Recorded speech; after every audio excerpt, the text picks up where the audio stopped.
Hey guys, Jay from RS Garage. Today is a little bit different than the usual engine assembly videos, and that is putting this 440-inch Ford-headed LS engine back in my buddy Chase Better's Camaro. Now, back in is because it had to come out. It was getting some water in a cylinder, and that needed a little bit of discovery. Turns out it was just a little thing on a custom cylinder head that needed to be addressed, and you'll get that on these big jobs. So the engine builder handled it in a timely manner, and we get an opportunity to put it back in the car, and this time kind of get some footage of the vehicle because it's a very special car. Made 860 or so on the dyno down at Turbo People. To the tire, made over 930, I think, on the engine dyno.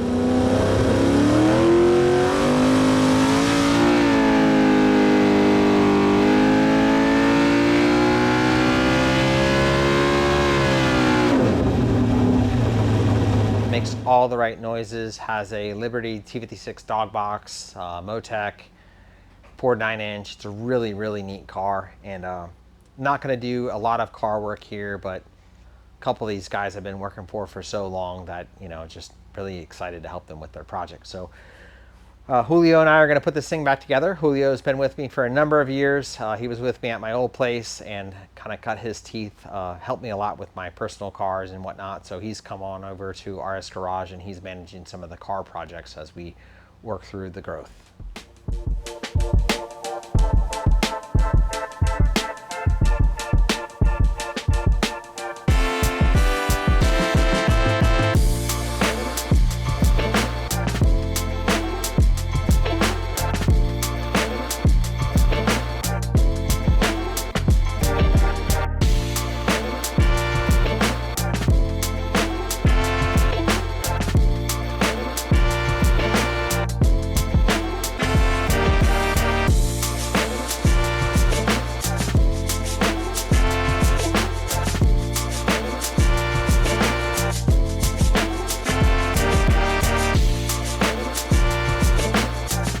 So this is a pretty neat talking point. I put about 150 miles of back and forth to my house on this car when we first put the clutch in new, and you can see that even though it's been wide open throttle, there's still quite a bit of disc that hasn't contacted the flywheel and or pressure plate. These hard ceramic discs, they require quite a bit of break-in. So you can see the areas that have been working, they're getting overworked because there's not enough break-in period involved. Now this car has a dog box, so there's no clutch actuation on the aggressive shifts, but just driving it around, the clutch needs more time bedding in.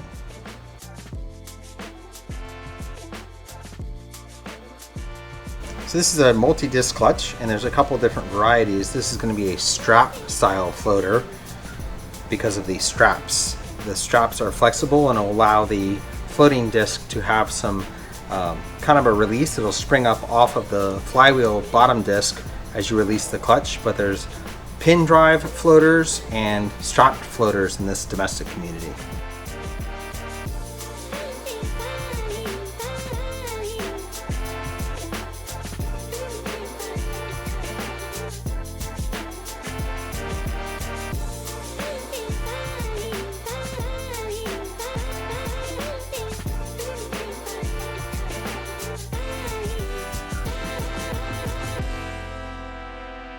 So the oil filter bracket is a pretty trick piece. It's made out of, it's a print actually, it's printed metal. So JTO Power drew it up and had it printed. It houses the oil filter adapter and also a Y block that is going to get fed by the cylinder head drain. So the dry sump is going to be sucking oil not only out of the bottom side of the engine, but also out of the top side of the engine, because there's valleys in the cylinder heads around the valve springs and all that stuff. And you can pull all that oil down and from the top of the engine instead of it having to pass the rotating assembly. So it's just a bit of a scavenging effort, but pretty trick bracket. Chase gave us the okay to just use ARP hardware wherever we saw fit, which was pretty cool because having access to nice hardware on a car when you work on it makes it a whole lot easier than having worn out or compromised hardware. So all of this ARP stainless hardware is pretty trick. and you can order it to length and in different quantities and whatnot. So it doesn't even add that much expense to the build, because if you're going back and forth to the hardware store to get a lesser grade stainless or a lesser grade hardware, by the time if you can really put an order together and just pay the shipping once, it's not like there's a big cost difference between buying quality hardware from ARP versus just shuffling back and forth to the local hardware store. Included in the wiring harness is a clutch pressure sensor and an input shaft speed sensor to monitor a clutch switch and to properly activate the two-step.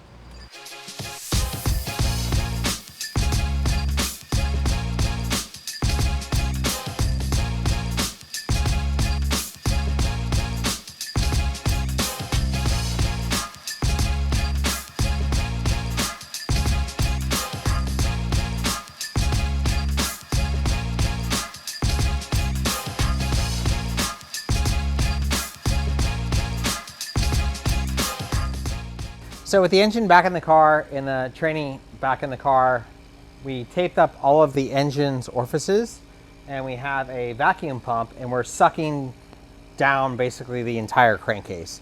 And what you're trying to do there is create a situation where the crankcase doesn't have any vacuum leaks, because with the dry sump, it will pull the crankcase into a state of vacuum during operation. But if you have a leak, then that leak just becomes air traffic. And the bigger the leak, the more air that will pass through the engine and into the catch can and out of the catch can. And we fought with this a bit on Job's Mustang when we first put it together, because the catch can was very messy and it was spitting oil, and some old timer told us, well, if you have any leaks, you'll get some of that. So now narrowing down into that program with the vacuum pump, we check them as they go back together. So I've used this before to look for oil leaks, but right now we've got the crankcase pulled down around 42 kPa. And if we turn the pump off and pull the line off the can, you can hear the catch can kind of come back to atmosphere and the crankcase come back to atmosphere.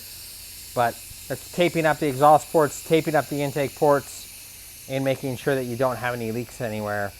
And there are, for different engines, there's different front and rear main seals that have more tension on the crankshaft to combat air sucking past those seals. So it's a whole program. If you guys know about pan back, then you'll understand what I'm talking about. But if you haven't heard the term pan back, it's a good way to monitor engine health. It's a good way to improve ring performance. And the better the rings perform, the higher you can normally rev the engine before the rings lose seal and the engine rolls over in power. And there are some old timers that would do things like put a rag over the breather on the valve cover, and when the pan vac goes away, the engine would normally stop making power. So it's a real world thing. It's not really pursued very well in the import community, but the domestic guys respect pan vac for sure. So in my hands is the main engine loom, and a lot of people don't really respect or understand the value of high level wiring. So let's say that you have $20,000 into your engine, and in the time that you own your car, you may break the engine twice, you may break it 10 times. You may break it 3 times in 1 year. You're just shedding cash into this engine as you get your handle on the tuning, and you don't think much of it because, you know, it's just another broken engine. But wiring doesn't get the same amount of credit or respect.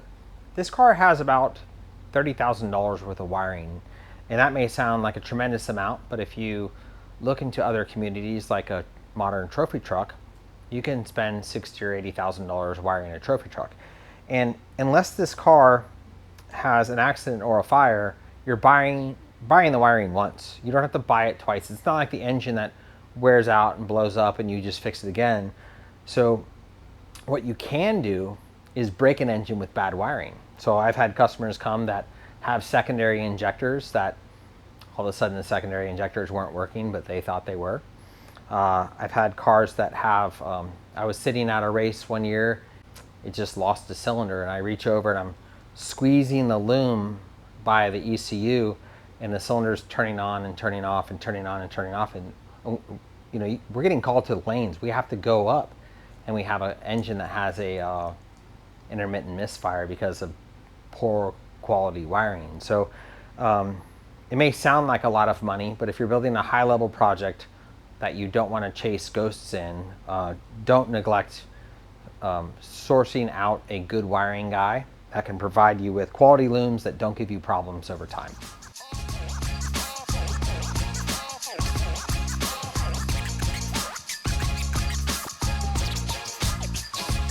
Another cool hardware kit that's on this car is an ARP header stud kit. So as you're installing the primary tubes onto the cylinder head, instead of fishing the primary tube around trying to find the threads, you just slide the primary tube onto the stud, install the washer, and install the nut. And unlike Chinesium header stud kits, these are quality hardware components that are not going to give you trouble in the future.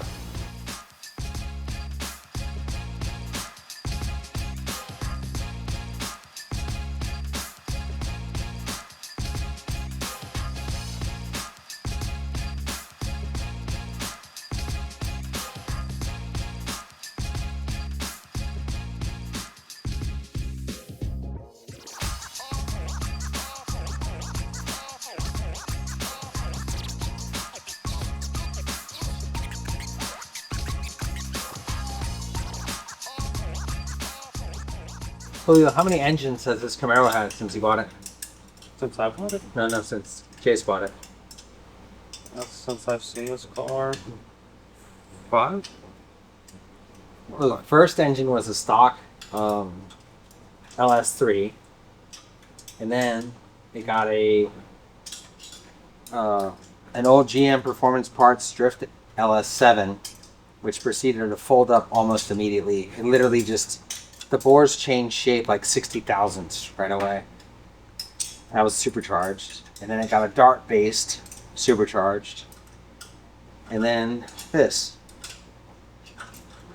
But it had the wrong blower. You needed a big blower. What blower? Yep. It had a, just not the blower for making 1,000 horsepower. It would only make like, yeah, I think I made 850 or 860, but it was never majestic. It'll make more than that aspirated now.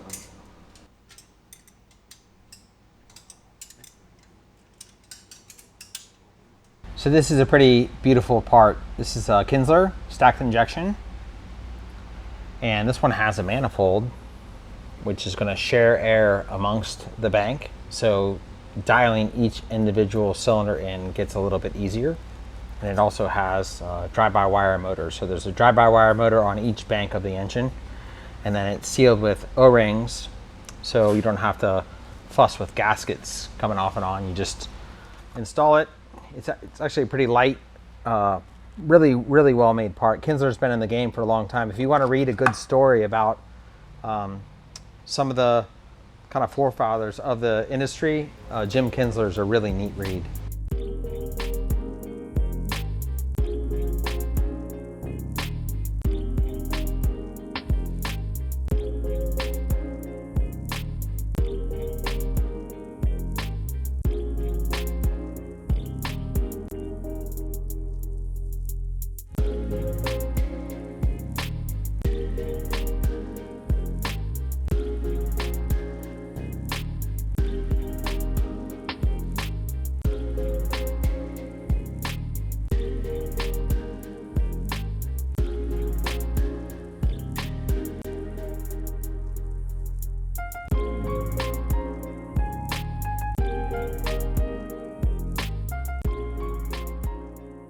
If you haven't seen these are a fitting from Brown & Miller. All the Brown & Miller stuff is really nice. It's pricey, but it's just a buy once, cry once type thing.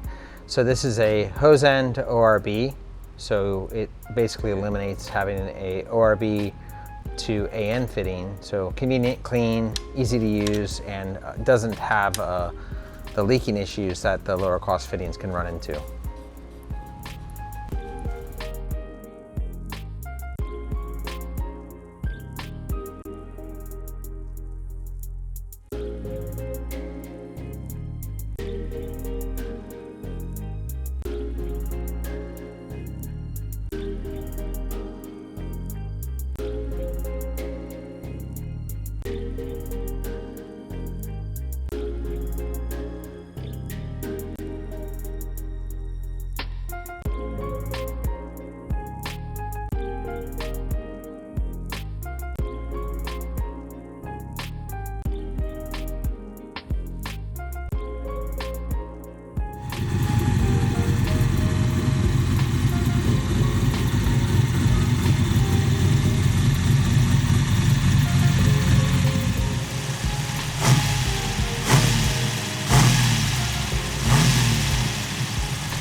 Hey guys, have the Camaro back on the road. I drove it home last night, a pretty nice drive. The split personality of the gearbox is pretty neat because you have this rowdy first through fourth Liberty dog ring trans, and then fifth and sixth are just overdrive. So you can drive down the road at 85 miles an hour and it's just smooth and quiet and nice. Well, maybe not totally quiet.